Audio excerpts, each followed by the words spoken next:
தந்தை மகன் தூய ஆவியாரின் பெயராலே ஆமென். இயேசு கிறிஸ்துவின் அன்புமிக்க சகோதர சகோதரிகள் உங்கள் அனைவருக்கும் கிறிஸ்து இயேசுவின் அன்பு கலந்த வணக்கத்தை தெரிவித்துக் கொள்கின்றேன்.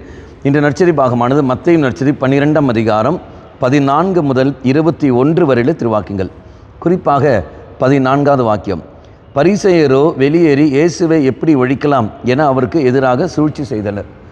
எவ்வாறு பரிசேயர்கள் இயேசுவை ஒழிப்பதற்காக சூழ்ச்சி செய்கிறார்களோ அதே மாதிரி கிறிஸ்தவனாக இருக்கிற உன்னையும் என்னையும் ஒழிப்பதற்காக பலரும் சூழ்ச்சி செய்வார்கள். அது கூட இருக்கிற நபர்களை அவர் பயன்படுத்தலாம், அல்லது மூன்றாவது நபர்களிருந்து வெளியிலிருந்து வரலாம். எப்படி இருந்த போதிலும் நம் வாழ்வதற்காக அல்ல, நம்மை அழிப்பதற்காக.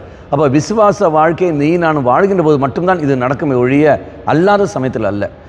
எவன் ஒருவன் விசுவாச வாழ்க்கையில் கடவுளின் நம்பிக்கை வைத்து கொண்டு நல்ல ஒரு வாழ்க்கையை வாழ ஆரம்பிக்கிறார்களோ அவருடைய வாழ்க்கையை நாசமாக்குவதற்காக கூட இருக்கிற நபர்களை பயன்படுத்துவார்கள். அப்படி இல்லை என்றால் மூன்றாவது நபர்களிருந்து வெளியிலிருந்து அதை அவர்கள் நிகழ்த்துவார்கள்.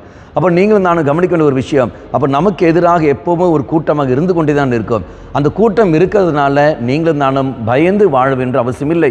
அந்த கூட்டம் இருக்கிறதுனால நீயும் நானும் செய்ய வேண்டிய நன்மைகளை செய்யாமல் இருக்கக்கூடாது. மாறாக நன்மைகள் நாம் செய்தே தீர வேண்டும், இன்னும் அதிகமாக செய்ய வேண்டும். பயம் இல்லாமல் தைரியத்தோடு இன்னும் அதிகமாக நாம் நன்மை செய்து நாம் வாழ வேண்டும்.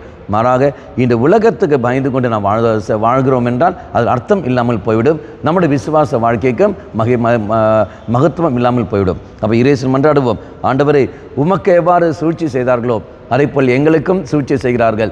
இதோ நீர் இருக்கின்றீர், தூயாவின் அபிஷேகத்தால் எங்களை நிரப்பியலும். அந்த சூழ்ச்சி சமயத்தில் நாங்கள் என்ன சொல்ல வேண்டும், எவ்வாறு செயல்பட வேண்டும் என்பதை நீர் எங்களுக்கு வெளிப்படுத்தி தாரும் என்று சொல்லிக்கொண்டு நாமும் நம்முடைய வாழ்வையும் நம்முடைய பணி வாழ்வையும் நம்முடைய குடும்பத்தையும் நம்முடைய குடும்பம் சார்ந்த எல்லாவற்றையுமே இறை பாதத்தில் விட்டு கொடுத்து கொண்டு தூய ஆவிக்காக நம் மன்றாடின போதும் மீதி எல்லாம் தெய்வம் அங்கு பார்த்து கொள்வார். கண்களை மூடிக்கொள்ளுங்கள்.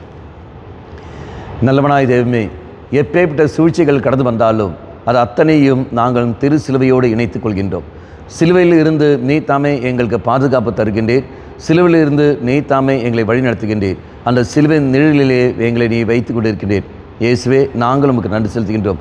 என்றும் நாங்கள் உமக்கு விசுவாசத்தோடு இருக்கவும் தொடர்ந்து உம்முடைய இறை பணியை நாங்கள் செய்ய எங்களுக்கு சக்தியை தாரும். அம்மா மாதாவே, தெய்வ மாதாவே, எங்கள் மாதாவே, என் அன்னையே, விசேஷமாக எங்களுக்காக பரிந்து பேசும். ஆமேன். தந்தை மகன் தூய ஆவியாரின் பெயராலே ஆமேன்.